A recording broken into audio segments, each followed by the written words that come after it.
एक शाम प्राची टीवी पर सीरियल देख रही होती है। तभी उसकी सास वहां आती है।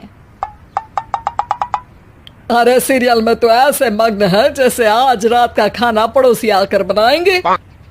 मुझे पता ही नहीं था आपने अपने बेटे की शादी पड़ोस में भी की हुई है। हैं? मतलब? मतलब इस घर में सारा काम बहू ही करती है, आप तो सिर्फ खर्राटे मारती हैं। अच्छा जी, फिलहाल तो तुम आराम फरमा रही हो, चलो जाओ, ये मेरे टीवी देखने का समय है। आहा, इसीलिए मुझे भगाया जा रहा है। सॉरी, अब तो बिल्कुल नहीं जाऊंगी। प्राची की इस बात पर दोनों सास बहू के बीच टीवी रिमोट के पीछे बच्चों जैसे छीना झपटी शुरू हो जाती है, जिसके बीच श्लोक भी काम से घर वापस आ जाता है। आज मेरी चूहे बिल्ली की जोड़ी किस बात पर झगड़ रही है? अरे तेरे बीवी मुझे टीवी ही नहीं देखने दे रही। अरे तुम्हारी मम्मी मुझे खाना बनाने के लिए फोर्स कर रही है। अरे वाह, ऐसे बेतुके रीजन पर तो बच्चे भी झगड़ा नहीं करते। अरे मुझे कुछ मत बोल, सब इसने ही शुरू किया है। हाँ हाँ, जैसे आप तो बहुत दूध की धूली है ना। अरे बस, दोनों चुप। प्राची जाओ, खाने की तैयारी करो। और माँ तुम छोड़ो, तुम्हें क्या बोलूं, शांति से अपना सीरियल देखो, मुझे दोबारा लड़ने की आवाज सुनाई नहीं देनी चाहिए।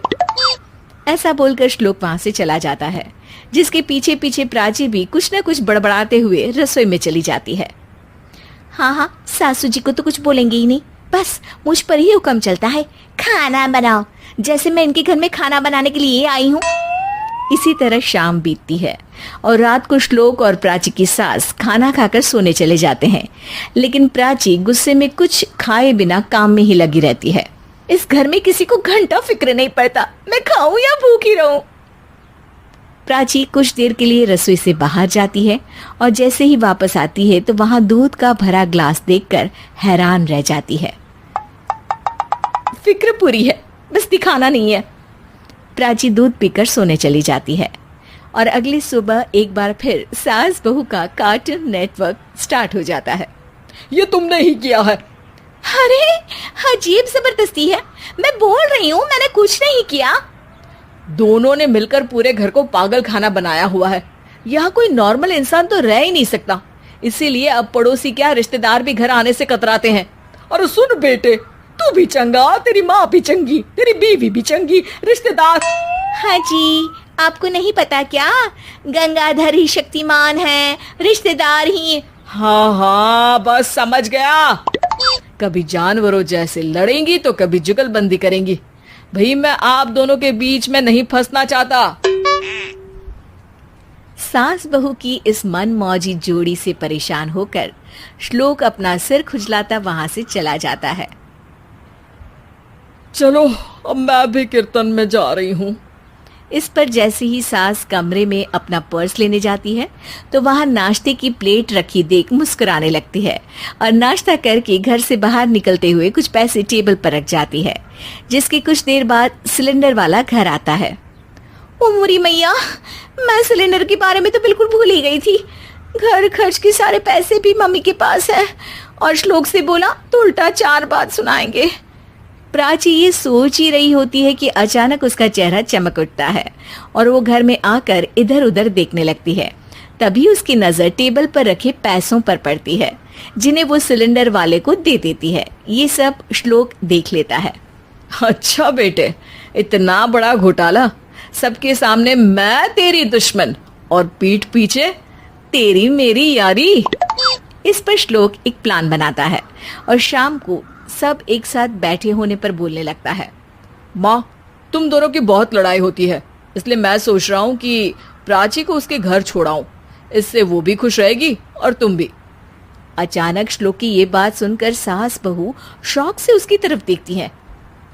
अरे ऐसे कैसे घर छोड़ाओगे, मुझे कहीं नहीं जाना। अरे तुमने बोला नहीं पर मैंने सुन लिया, तुम्हें मम्मी के साथ रहना अच्छा नहीं लगता, मुझे पता है।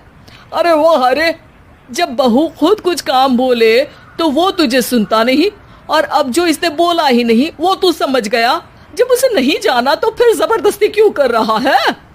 अच्छा, फिर आपको मौसी के घर छोड़ाता हूँ, बस अब आप दोनों एक घर में एक छत के नीचे नहीं रह सकती। मैं इस टॉम एंड जेरी की जोड़ी को और नहीं झेल सकता। है?